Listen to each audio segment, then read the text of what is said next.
Assalamualaikum guys, how are you today? We hope you all are in good shape. In this occasion, we from the fifth group will discuss about the image, simile, metaphor, personification, and the last is mythology. Today's presenter from the fifth group are Annisa Jihan Salsabil, Roro Ayu, Muhammad Ismail Wahyuda, and Muhammad Bagas Qossam. Okay, now is about imagery or role of the sense or the specific image. I want to explain to you what is imagery. Imagery allows the reader to clearly touch, see, taste, smell, and hear what is happening, and in some cases even empathize with both or their subject, whether it's the classical sonnets of Shakespeare or the searing social commentary from poets in the African diaspora like Langston Hughes. Imagery beautifies and intensifies these poetic works. There are 7 types of imagery or role of the sense or the specific image in poetry. First is visual imagery. Visual imagery, in this form of poetic imagery, the poet appeals to the reader's sense of sight by describing something the speaker or narrator of the poem sees. It may include colors, brightness, shapes, size, and patterns. The second one is auditory imagery. This form of poetic imagery appeals to the reader's sense of hearing or sound. It may include music and other pleasant sounds, harsh noises, or silence. In addition to describing a sound, the poet might also use a sound device like onomatopoeia or words that imitate sounds, so reading the poem aloud recreates the auditory experiences. The third is gustatory imagery. In this form of poetic imagery, the poet appeals to the reader's sense of taste by describing something the speaker or narrator of the poem tastes. It may include sweetness, sourness, saltiness, savorines, or spiciness. This is especially effective when the poet describes a taste that the reader has experienced before and can recall from sense memory. The fourth is about tactile imagery. In this form of poetic imagery, the poet appeals to the reader's sense of touch by describing something the speaker of the poem feels on their body. 5 is olfactory imagery. Olfactory imagery. In this form of poetic imagery, the poet appeals to the reader's sense of smell by describing something the speaker of the poem inhales. The sixth is about kinesthetic imagery. In this form of poetic imagery, the poet appeals to the reader's sense of motion. It may include the sensation of speeding along in a vehicle, a slow sauntering, or a sudden jolt when stopping, and it may apply to the movement of the poem speaker or narrator or objects around them. And the last is about organic imagery. In this form of poetic imagery, the poet communicates internal sensations such as fatigue, hunger, and thirst, as well as internal emotions such as fear, love, and despair. That's all from me, and the next will be my friends delivered. Thank you. Okay, for the next material, I want to explain about simile. Simile is a figure of speech in which two essentially dissimilar objects or concepts are especially compared with one another through the use of like or as. Simile is used a literary device to assert similarity with the help of like or as, which are language constructs that establish equivalency.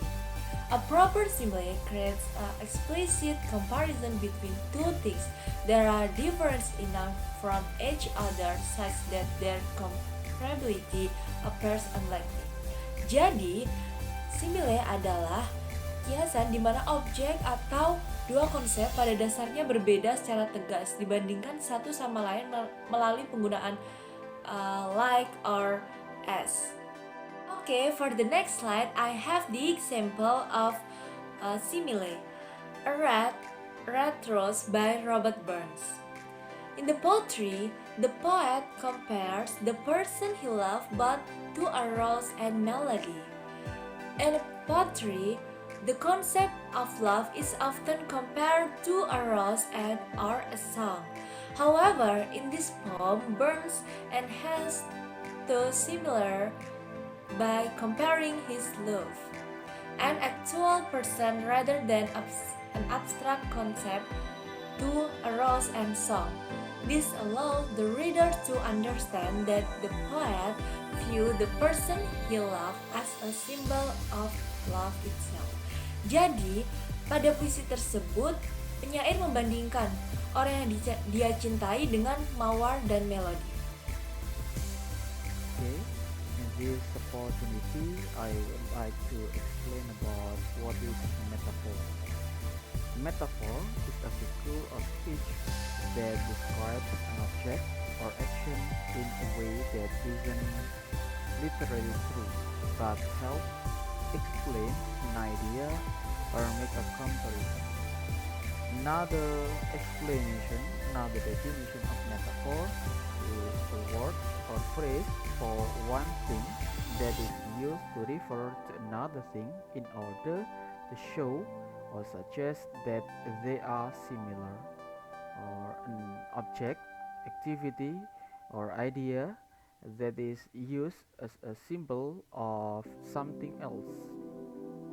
So, metaphor are a form of figurative language which refers to word or expression that mean something different from their literal definition. In the case of metaphor, the literal interpretation would often be pretty silly. And here are the basic of metaphor. First is a metaphor states that one thing is another thing. Second, it equates these two things not because they actually are the same, but for the sake of comparison or symbolism. Third, if you take metaphor literally, it will probably sound very strange. And the last is metaphor are used in poetry, literature, and anytime someone wants to add some color to their language. Metaphors can make your words come to life, or in the case of exam, to death. Often, you can use a metaphor to make your subject more relatable to the reader or to make a complex truth easier to understand.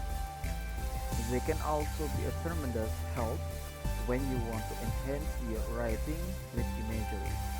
As a common figure of speech, metaphors turn up everywhere, from novels and films to presidential speeches and even popular songs. When they are especially good, they're hard to miss. I will give one example from the speech of William Shakespeare.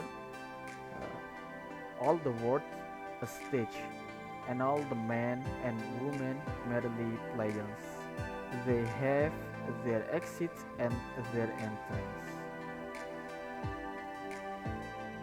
Okay, back with me again. Now I'll explain to you about personification. Personification is a poetic device where animals, plants, or even inanimate objects are given human qualities, resulting in a poem full of imagery and description.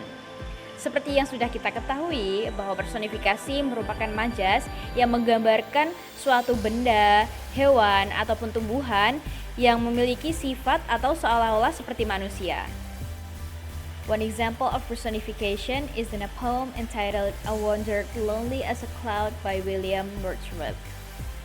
When all at once I saw a crowd, a host of golden daffodils, beside a lake beneath the trees, fluttering and dancing in the breeze.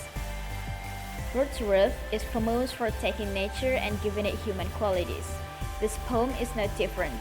Notice how those golden daffodils dance and move in the breeze instead of just getting flown about. That's all from me.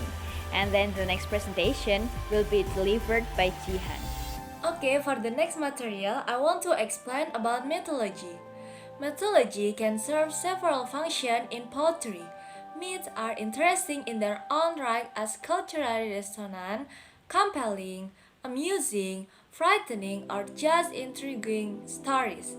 An engaging realm to explore.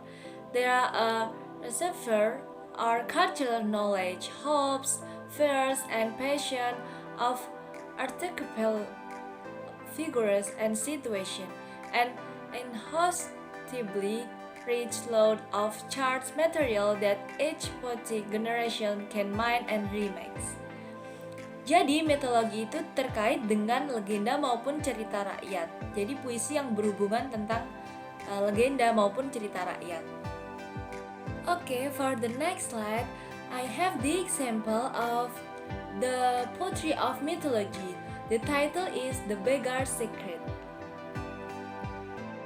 Okay, that's all from us. Thank you for your attention. And if you have any comments, feedback, or question, you can type it in the discussion forum. Thank you. Assalamualaikum.